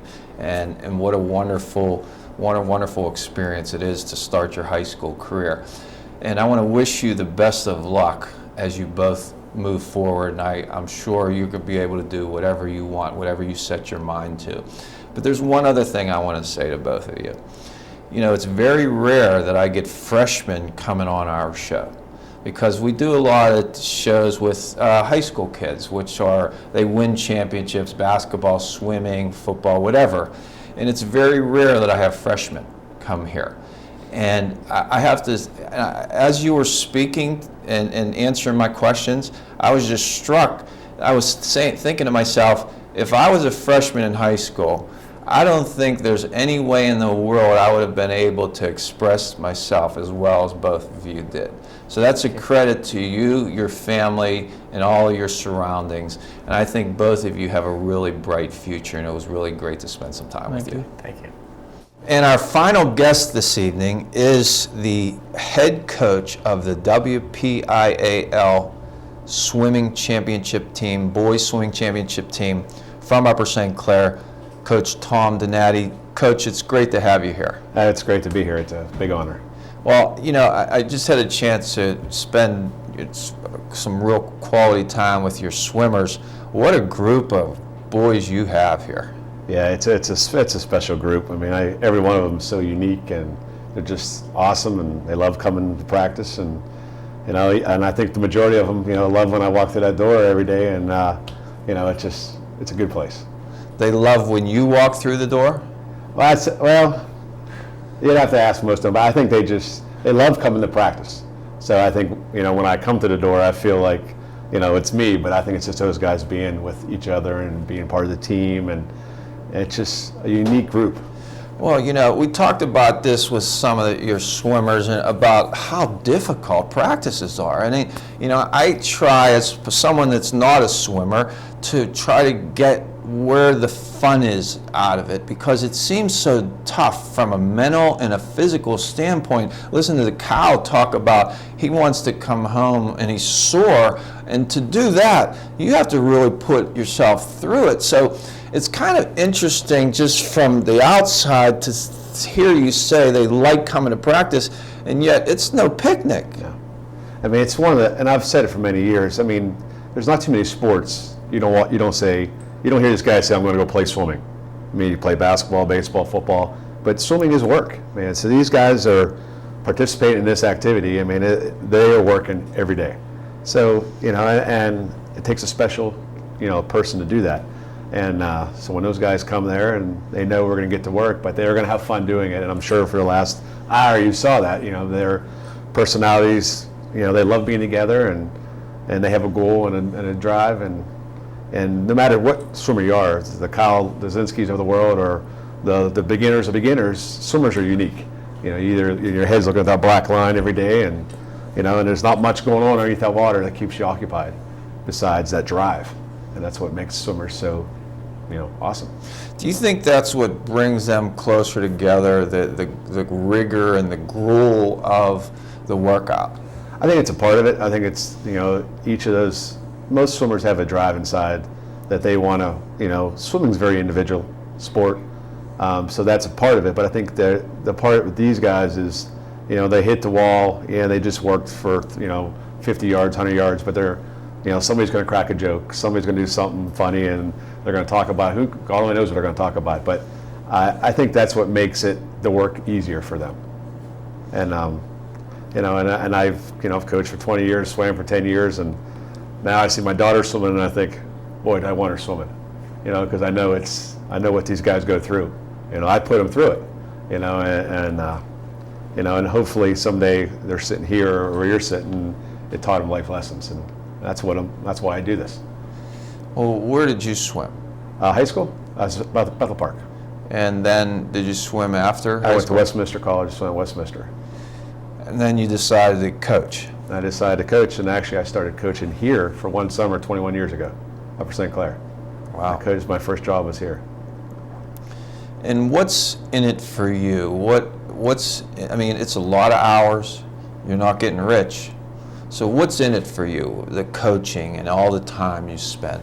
I'd be curious here, the kids said, but what's in it for me is I love to see kids when they hit that wall and they achieve their goal, and the excitement, and it just, there's no better feeling in the world. I mean, I have the best job in the world. I don't even refer to it as a job, but when these kids excel and they reach their goals, it's great. It's so refreshing, and it's I can't, I love what I do, and it's because of those guys and anybody who dives in that pool. Well, that's a gift in itself, because I talk to kids too. I do some teaching, and I talk to them about trying to find their passion. And when you find your passion, it's not work. Yeah. And you're telling me that this isn't work. This isn't a job for you. So you must have passion for swimming and for the kids. I'm not sure I'd say my passion swimming. I think it's more passion, if you ask people who really know me, is kids. I love seeing kids grow, and I watch these guys that are growing into fine young men. And I heard one of them say it. Most of my staff swam for me. So for me, as a coach and as a dad, I mean, that's what I want. Hey, these kids turn out okay. And so I think my passion is more seeing kids growing, kids coming back, and and appreciate it and excited, and you look at me as, hey, he took care of us. As a swimmer, as someone that did swim, what did it do for you? What did you take away from your time being a swimmer? Being on a team. Back then, these guys, they weren't born when Bethel Park was Bethel Park. We never lost. We're 89-0.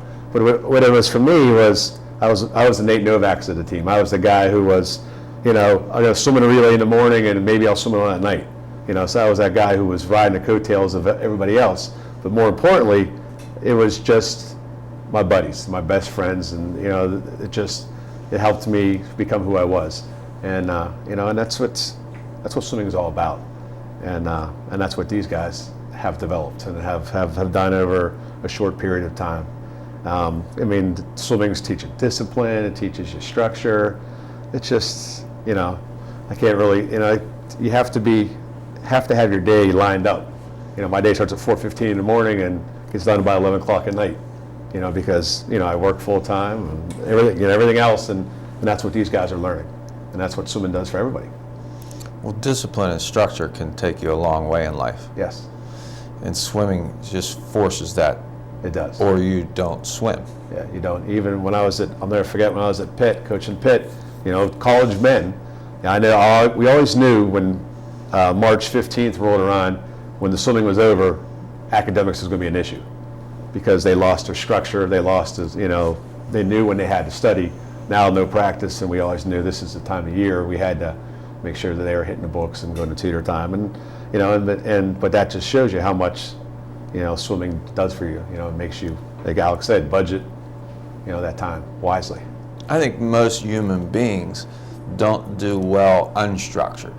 Correct. And I think that a lot of kids, even if they played some sports in high school, they go on to college and do not play, and they have all this free time. That's a big challenge. Yeah. And you just referred to that right after swimming. Yeah, I think maybe that's why maybe these guys got into swimming. Maybe they wanted to find something that they could do and there was a chance to excel at. There's so many summer leagues now and things you could do, but I think swimming, you can be as good as you want to be in swimming as long as you're willing to work. Not everybody's going to be a state champion or a national champion, but I really believe if you're willing to work and have the drive and discipline, you can go pretty far in the sport. Even the Westminsters of the world, or the Virginias. I think I really believe, and maybe that's why my daughter's doing it, because it's the one sport that, if you work, you're going to be okay. You'll make it. But there are naturals. Yeah, there's naturals. But if you take a natural with work, that's where you get greatness. That's where you get Michael Phelps's and David Nolan's of the world. Yeah. I believe that. So when you see swimmers, how soon does it take you to know where they are? Well, honestly, again, I know I'm picking on him, but I'll look at a Nate Novak a year ago, and he was, like he said, a beginner of a beginner swimmer. Nobody in this room ever thought he would swim at Whippeals. Nobody ever thought he would be on that relay. And and it shows you, if you work, you listen, and you change, you can excel. And does that mean Nate's going to be the next Michael Phelps? No, but Nate, as long as he wants to, will go as far as he, listens and changes and grows and develops. And I never mentioned the word talent, okay? Because and I think these guys will tell you the Novak family is based on pure determination and strength and muscle their way through the water. So all those things I'm saying, it just shows you how unique it is, and Nate's made those changes, and every one of those guys have made those changes. They've taken their strengths, and they all have different strengths in the water and outside the water, and they adapted, and they all have improved, and it's taken us on a fine ride.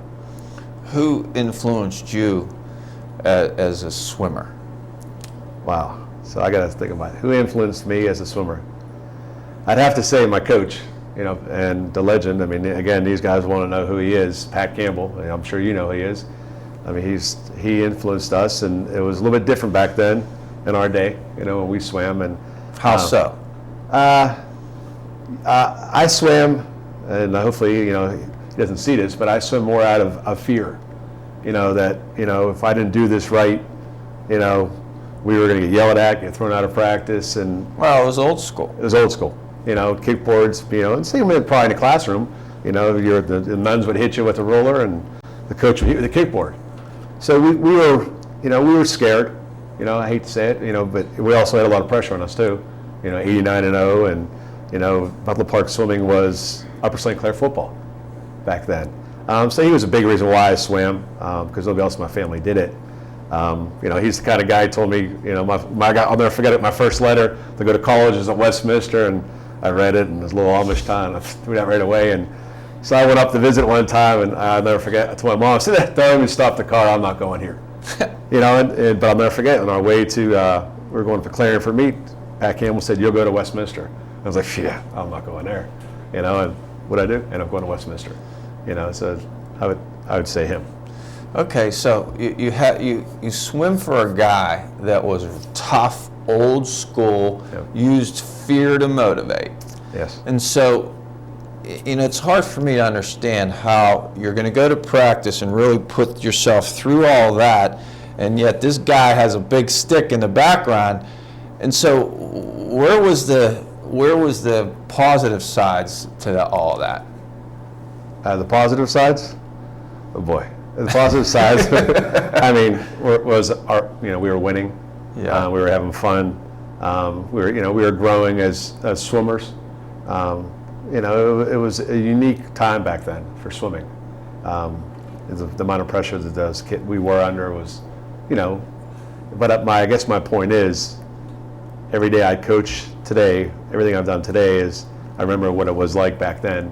I remember the things I liked and disliked, and so I took what he did and the things I liked, I liked what he did, and I've made those changes, and I've tried to, I've tried to accomplish for 20 years what he did every year. So in a roundabout way, it kind of all comes back to.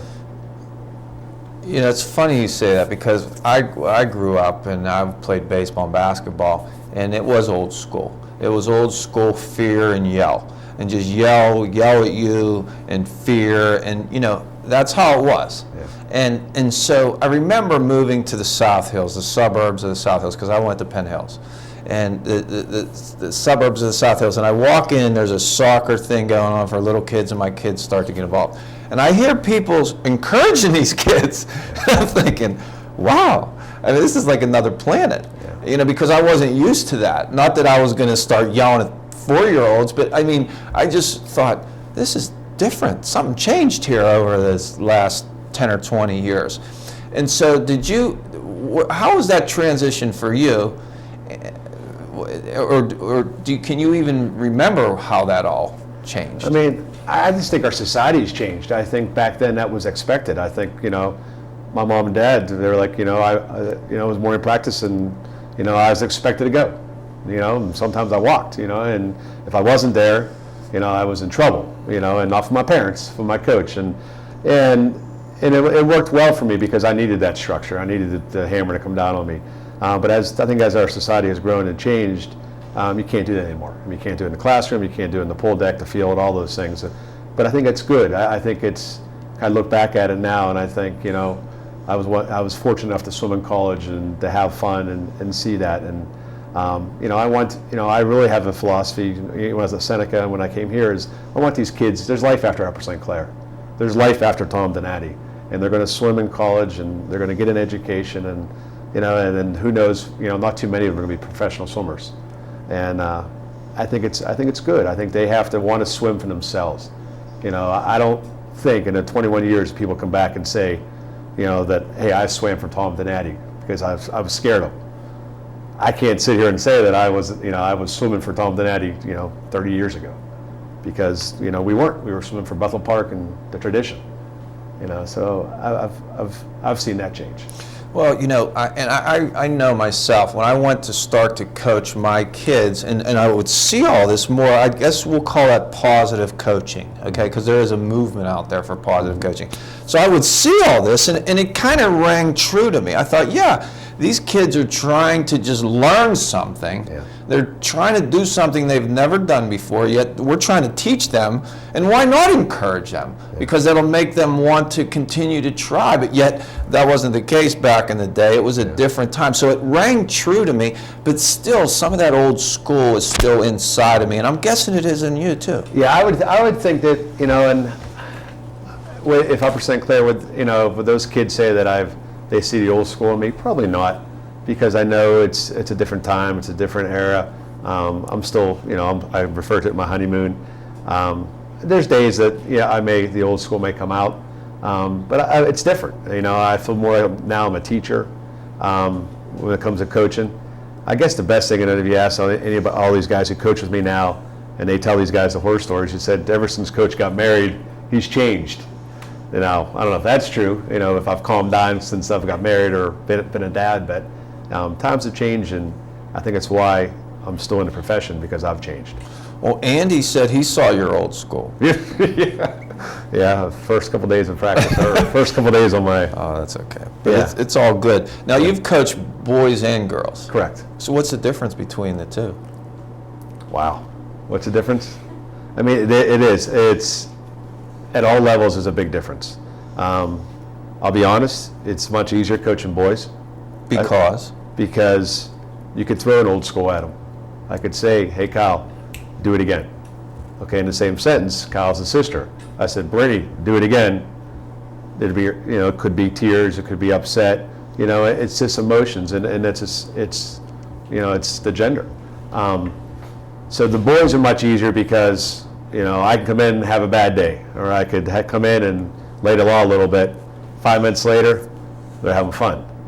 On the girls, you have to treat it differently, because I come in there and if I'm up in arms about something or upset, that may carry on for the next 2 hours, 1 week, 2 weeks, and that will hurt our team. So, and I think these guys and the girls would tell you is when I coach, I treat everybody differently.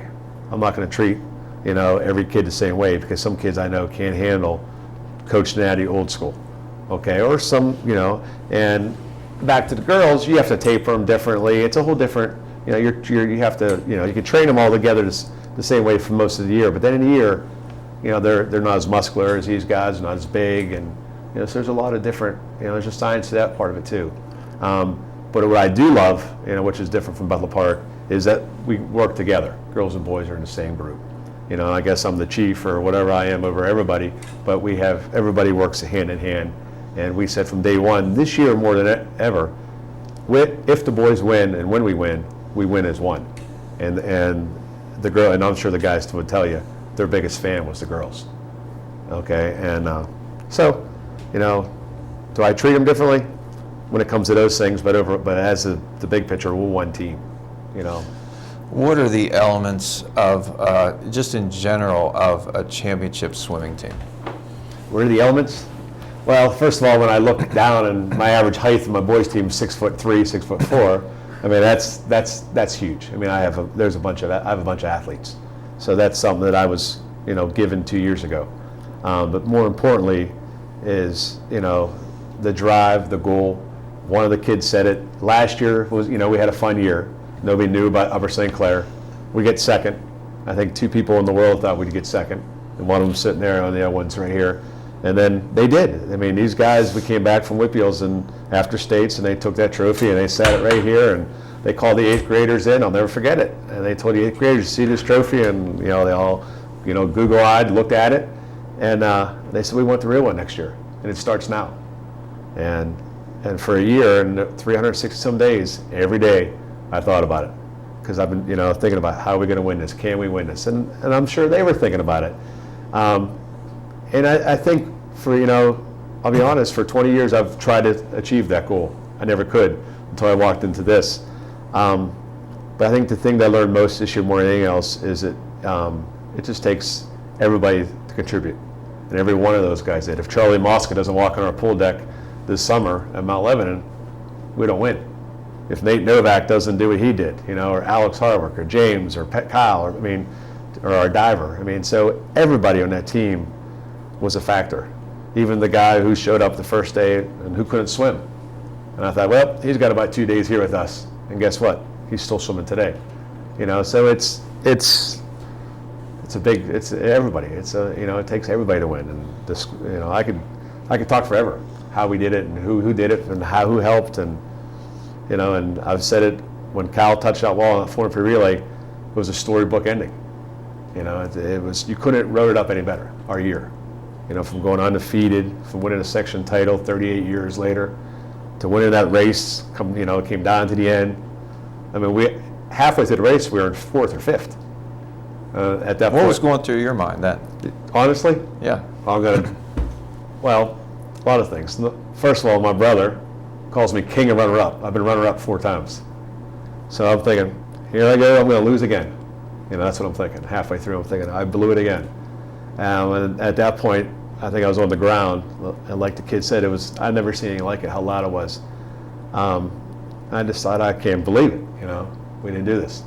But then I look up, and then they won, and these guys don't realize how hard it is to achieve what they just did. And I just thought, man, they did it, and it's something that they'll never forget the rest of their lives.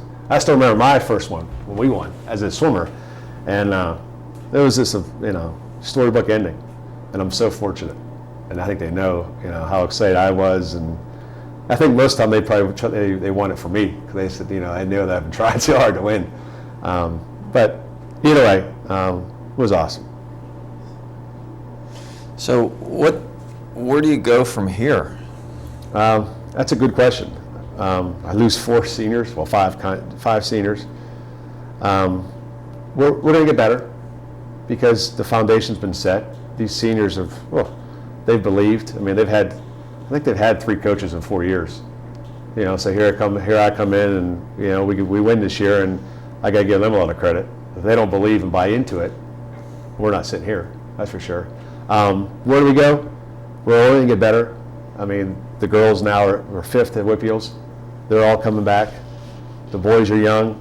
I think Alex referred to we got freshmen coming in that are good, that are better in his class.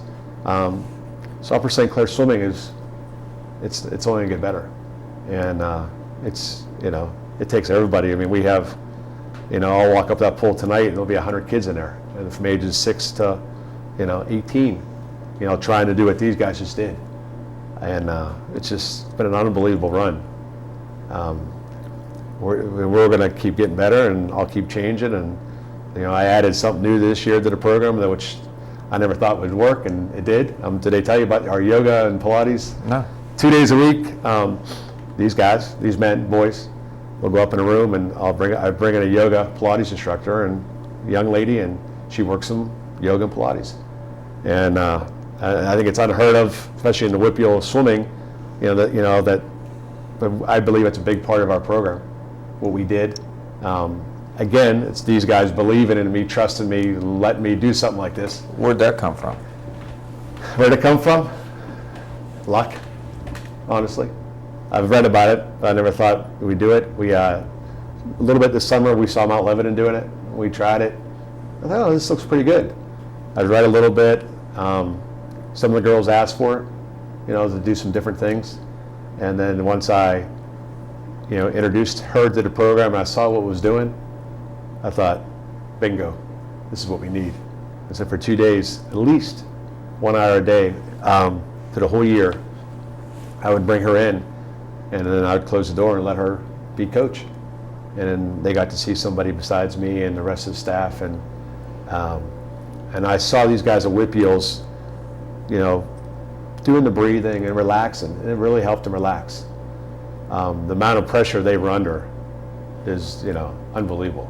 I mean, I saw it in them, and I think that helped us stay somewhat calm, So I was, and I have to mention that because that was something I thought, without yoga and Pilates, I don't think we win.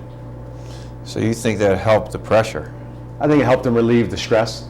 I think, I've never done yoga, but I know as we got closer to Whippeals, the kids were asking for her to come in, and at that point I was like, ooh, this must help them relax, and she was showing them how to relax before they go to bed, because that's all they were thinking about, is Whippeals. Are we going to do it? Can we do it? I mean, everybody, told us we were going to do it, and I think, for a 15, 16, 17, 18-year-old, it's hard. And so I think if they learn anything this year, they learn how to relax a little bit. Well, North Allegheny is a power, Yeah. and did you know it was you had to beat them? I knew it was us and them, yeah. Correct. You thought it was between the two of you. And what made you decide who to put in that relay at the end? Well, I mean, I'd have to say what I would really came down to watch it. The meet was awesome, but when I watched Nate swim the first day, we were down by a lot. It wasn't like Nate won an event, but he sparked the team when the team was down. And we were down by 50, 60 points, and he had a great swim, and I thought, ooh, we're back in this meet. Then the next day, he said he won the 100 free. He won by a couple hundreds, but I don't know how many coaches would have walked up to a freshman and said, hey, get up there, you got to go. But I could have done to any one of them. Charlie, I would have done the same thing, and they would all put him performed because they all knew, But if you ask any one of those guys, they all knew it was Nate. They knew I was going to Nate because Nate was performing at that level. And it was, I didn't even realize until after they won, they come down from getting their medal, and one of the reporters goes, Coach, you had 2 freshmen on that relay. I'm like, I did? I didn't even realize it. I'm like, I guess I did have 2 freshmen, And so you just don't, but it's one of those things. And they know, going into those Whitfields and States, that I may change those relays like that. And they're ready for it, because we've talked about it. And I think that's what's so unique, is they know that, I'm going to do what's best for them in the long term. What was the impact of your senior leaders on this team? Tremendous. I think more, the impact is, we really didn't talk about winning, okay, as a team, okay, or being 12-0 or winning sections, but those captains knew, and the seniors knew, that our goal was to win the Whitfield title. And every once in a while I'd pull a couple of them in and say, listen, we can do this. I don't want you talking to the kids about it, the youngsters, but I want you to know that it's there for us to take. And like I said a year ago, Kyle is someday going to be sent up here as a coach, because he keeps track of every point, and he knew that, going into the meet, we're up by this many or down by that many, and, he really knew, we really have to perform to beat those guys. But I relied on them to take pressure off me, because I wanted somebody to know that, hey, listen, our goal is to win. But I definitely did not want to go to an Alex or a Nate or a Christian and say, hey, because I didn't want those freshmen to realize, this, but I definitely, the seniors knew that, and they were so good for me, and they were so good for the freshmen. And again, how many 18-year-olds are going to, listen to a guy who comes to work every day late? I get there late because I'm driving down from my other job, and I knew that, like one of them referred to Kyle as the, I don't know what he even said, but enforcer. Because that's my biggest fear, is from 2:30 to 3:15, what's happening, But I knew most of the time they were getting in the water and getting the job done, and that's because of the leadership. It wasn't that they were going to beat them up or anything like some of them said, but it was that they were to say, hey, listen, let's get in, because if the coach was here, we'd be in, and they did that, and I really believe they taught these young guys how to lead correctly, and they left Upper St. Clair a better place. They really did. Well, I was reading the paper, and I see Upper St. Clair wins the WPIAL championship in swimming. I have to tell you, I just saw the headline, and I thought to myself, I'm not used to seeing that. So I thought, I'm going to read this article, and I read the article, and that's when I decided to contact you, because I thought, this is not something that happens every year or in Upper St. Clair. And that was 38 years, and no, and for again, what they did, and people won't realize, we're beating North Allegheny. It's just, it's like beating Bethel Park when we won 21 in a row. They had 5 or 6 in a row, but they're that dominant. They're that good. That school, 3 or 4 times the size of us. But again, it was just the way they did it all year. They stuck to the plan with the mornings, with the yoga, the lifting. These guys I push them. I push them till they're ready to break. And like Alex said, when it's time to break, then I know it's okay. I got to throw them a carrot here, throw them a bone a little bit to bring them back. And and I knew at Peters we had a special team. When we went out there and did what we did and won the section, and the girls won the section, I knew that this is going to be a fun meet. How many total swimmers swim for you competitively in each meet? Why, on a high school meet? Yeah. Well, having a 5-lane pool kind of hurts us a little bit because you don't get to swim everybody, but I'd say 10 to 15. 10 to 15? 10 to 15. 10 to 15. Yeah, 10 to 15 on both sides. And you now want to take this even to the next level if you can here. Is that what you're saying? Yeah, I believe, I I think the hard part's done. We won that section title, which has been eluding both teams for a long time. We won the WPIAL title. That pressure's over. I won't miss that next year, knowing that we're the favorites. I think the part becomes, now let's build this into something even bigger and better. It's always be expected to be at the top. Girls and boys, doesn't all necessarily mean win, but I think we have a good enough foundation, support, that why isn't Upper St. Clair always first, second, third, fourth? I mean, I believe that's in the future. Well, Upper St. Clair is such a really nice community. Not only just the great families and the success that they've had to move to a place like this, but the school is known for, it's really one of the best schools in the area in Western Pennsylvania. But yet, there's a lot of sports within Upper St. Clair that you're in essence competing for some athletes. I mean, I was talking to Kyle about when Zach Billett saw him as a kid, saying he could do anything. Yeah. He's going to do well at anything. And so, do you feel like you have to compete to a certain extent for kids? I mean, well, you think about it. I mean, I was competing. Pat Davis was, a soccer player for all those years on the varsity level, and how good their soccer team is. I've watched Charlie Mosca walk in this summer. I think Coach Render's going to grab him as soon as he sees him walking through the hall. Because he was 6 foot, 4. And he likes to lift weights. He likes to lift weights, and he was a little bit, bigger back then in June. And, and I have a lot of athletes. Are we compete with other teams in Upper St. Clair? I will say this.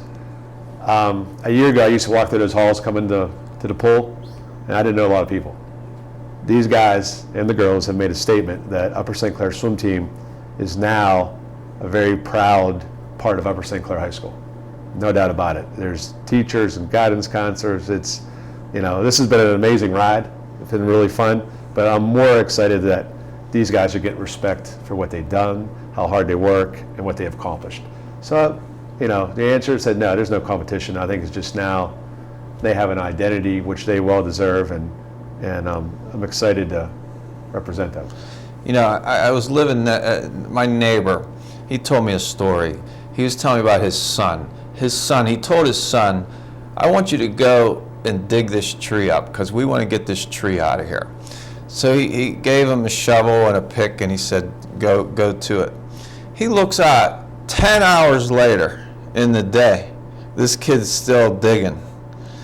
And I said, well, why are you telling me that story? He goes, well, Lee, the way I look at it is certain kids are better for certain sports.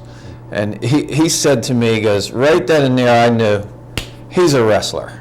And I thought, well, why do you say that? He goes, because he was tenacious, he didn't stop, he kept at it, and he thought that he had the ability in that area, and that's where he sent him, and the kid was very successful.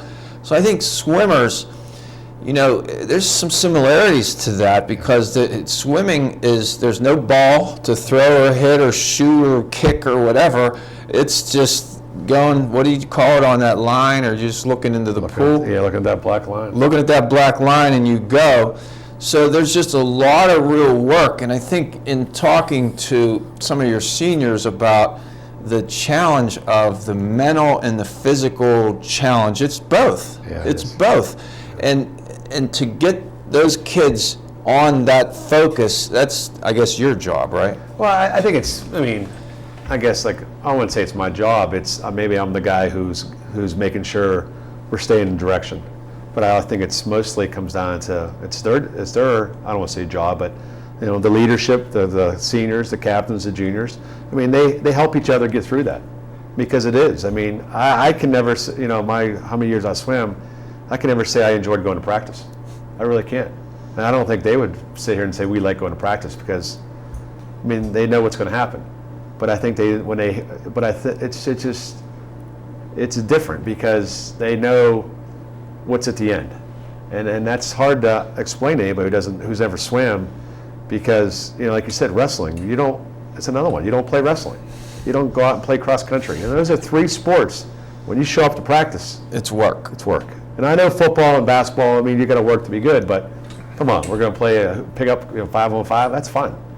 Soccer. I mean, right now we play soccer to have fun. Playing volleyball right now. I mean, those are for these guys. That's that's a little bit of stress release and have some fun and be a kid. And it always goes back to that. Swimming is that person. Either you can be a swimmer or you can't. All right, that's kind of what I'm driving at right there. I mean, not everybody can do this. No. Not everybody. It takes a certain mentality, a certain discipline that can handle this. Yes. And when I talked to Bill Shea, who's the winningest basketball coach in Western Pennsylvania, I said, "What's the secret to your success?" And he said, "The players. I got to have players." Well, you have to have swimmers. And you have to send them in a direction, but you also have to have some talent here too. Is that not true? And I think those swimmers have to have families. And I think it all comes together, don't you think? And I've said it numerous times. I feel like we've been on the banquet or the trail here for the last 6 weeks, but it's one big family. It starts from the school district to the school board, the swim club, the athletic director, and again, they're all talented in their own different way. Somebody has more talent, mentally, or somebody has more talent in the weight room, or they're all very talented, and I guess my job is to bring out that talent. But I think the most important part is it's a big family. If mom and dad don't get up at 5 o'clock to drive you to practice, go sit and meet from 7 in the morning till 6 at night, these parents, they're at Pitt at 4:30 in the morning, waiting for us to get there at 3 in the afternoon. Then they go home and do it again the next day. It just the swimming world it's very, very unique, but it's a special place. And it's it's only going to get stronger here because of the support from everybody. Well, I was struck with how well your swimmers could express themselves, and they just all seem like great kids, come from great families, and they're way more than just swimmers, as I can see it. Yeah, and I say it many times. When I come in, I feel like I'm some of the kids are saluting me, some are getting out and hugging me. They're just they're special. They're a great group of kids. I've done this a long time, and I brought one of my other coaches this year with me, who coached me before at Seneca Valley. I said, I said, listen, I'm telling you, when you show up, you're going to see it. You'll feel it, and I'm sure. And he's made that comment before that he's crazy. Well, 3 weeks ago at the banquet, he's like, Coach today. He said, when I show up there, it's these kids love what they're doing. They love the coaches because we're helping them. They're just, it's, you don't feel, I can't explain it to come in there. What they've done to my family, they've let my family in, and my kids walk in there and they feel like, every one of these guys is on my Wii, on the TV at home, and they made the Wii. And the kids make figures of me, and they made the Wii. Yeah, they made the Wii. So that's when you're making it. Yeah, and they made the Natty family, and it's what, they're all special, and they're much more than swimmers. And I go to church Saturday night, and I look around, and half the swim team's in church, turn around waving to me like this, or and it's just, they're everywhere, and they're good kids. Well, I just want to congratulate you. I think, you've just been here a couple of years, but yet look at the history you've made. You can put a banner up on the gymnasium, or where do they put the banners? Where's the swimming banners go? Our banner's in the pool. In the pool. Do they also have it in the gym too, right? Correct. So you have two different places. I guess I've never seen the one. I think they do. Yeah, I've heard that, but the one I've been looking at for a long time is in the pool. Well, not everybody puts those banners up.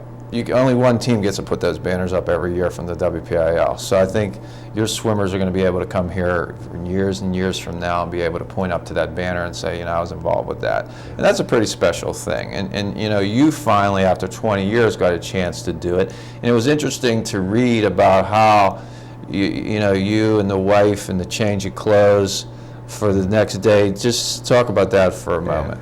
Well, the first day it was such a roller coaster. We were down by 60 points, and I'll never pat myself on the back. But at that point, after one event, I said I've got to do some coaching here, or we're in trouble. So I regrouped and thought about I could take the easy way out and throw it in the towel and say, well, let's go, we'll go get second, or I could And so I had to do some coaching. And So what do you mean by that? well, I had to get old school. I think they would tell you I got old school. I went So you over got old school. and I got old school. A couple of the kids. I said, and I had a couple of the seniors. And I said, listen, are we going to quit or are we going to fight through it? And I'll never forget it, and I'll point him out. Pat Davis, my soccer player who gave up soccer to do this, he was upset, and I went over and I was old school. I said, listen, I'm going to take you out of the relay. If you're not ready to go, you're coming out of the relay. And he was upset emotionally. He looked at me and said, Coach, I could do it. And I looked him in the eye. I said, okay, I believe in you. And then 10 minutes later, 200 free relay goes up in that block. And when you have a relay and you don't have Kyle Dzinski on it, and that relay wins, the place went nuts because it's okay. If Kyle's on there, we win, no problems. But we had 4 guys on there who won. And at that point, the meet goes from being we were down by 60, it's even. Day 1 is now over. Pat Davis came through, okay, because of old school, and the meet's tied. At that point, I'm going home thinking, okay, we got 1 day to go. I go home and score it out. I have it down to 4 points. I'm relying on all these freshmen. My wife says, I don't even want her to come to the meet with the kids. She's like, I'm getting the kids out of school. I'm like, no, you're not. I don't want you there. I just can't. I can't be worrying about the kids. Because I know my son would be, jumping over the balcony if I would lose. So anyway, she's like, are you bringing clothes? I said, absolutely not. I will not bring clothes. And I know the outcome. What do you mean bringing clothes? It's a tradition if you win whippeals, and you go swimming, you go for a dip. And I watched it for a long time, and I've always wanted to go swimming. So you bring clothes for the dip. After I go swimming in my clothes I had on, I'd have to change to go to dinner. So the North Allegheny coach, he comes all equipped. He's ready to go. He's probably got a locker there. That's what I'm saying. And his yellow shoes, he's probably has a locker there. And they're going swimming no matter what. Yeah. But I told her, no. I said, no, I can't. I couldn't do that. So then I go swimming, and I'm not even thinking of it. And I'm thinking, okay, now we're going to go to dinner, and I got no clothes. Well, then here she comes down with, she knew that, she knew we were going to win. And, it was great because she has 2 titles. She's Coach Bethel. So she's won this twice. So, but this one was special. When I went up with these guys to get our trophy, they were the first ones there. So that was neat. So this family even got bigger when I got up there and I saw my wife and 2 kids, and they were part of it. And then I look up in the stands to see their family. So it's just, you ask anybody who was there, and we had a big crowd, not just from St. Clair, rooting for us. They wanted us to win. Well, you did make history, and it's something that you can always remember and always look back on. But Patrick really said it so well it's about the relationships, and that's really what it is. Yeah. And you're going to go for however long you're going to go, and they're going to grow up and be whatever they're going to be, but it's the relationships. And it seems to me, and I'm just here spending some time with you for about an hour or 2, that you got a great group of boys and some great relationships on this team. And I think that's what you're referring to, saying you'll see what I mean when you get around these guys. Mm-hmm. And I think that's what helped you do what you did. And it's really a pleasure for me to be able to get kind of inside, so to speak, and learn about Upper St. Clair swimming when you did something, and it's the first time in almost 4 decades. So I just want to thank you for helping put everybody together, and also Kyle's mom, Linda, for helping everybody come together here today. And what a great group of boys and families that they have, and you get to be kind of steering the ship, so to speak, and it's something that I can tell you just are beaming about because it was a wonderful year, but it sounds like your work's not done. No, it's not done. No, it's time to move on. I think, like Kyle said yesterday, we got 2 more banquets, Coach, 2 more celebrations, and then it's, these guys are already thinking about next year. Yeah. And that's what's so special about them. Well, it's a great gift that you gave back to St. Clair to be able to put that banner up. And I know St. Clair, the wonderful community that it is, it's something that they're all very proud of your team and how you, and not only just what you did, but I think how you conduct yourselves and how each person and all the kids conduct themselves. And I think you've made St. Clair very proud. So I want to congratulate you on that, and I really want to thank you for helping bring everybody together so we could share some time with you. And I want to wish you the best of luck in the future. Awesome. Well, thank you. Thanks for having me. It was special. It really was, and I want to thank you for watching. I hope you enjoyed this time we've come together. I certainly have. What a great group of boys and a coach, and what something special that they did. These are student athletes, and what a really bright future each and every one of them has. I please just ask you this, to please consider being an organ donor and giving the gift of life. It's a gift that keeps on giving. And please join us for another edition of The Lee Adams Show. Take care.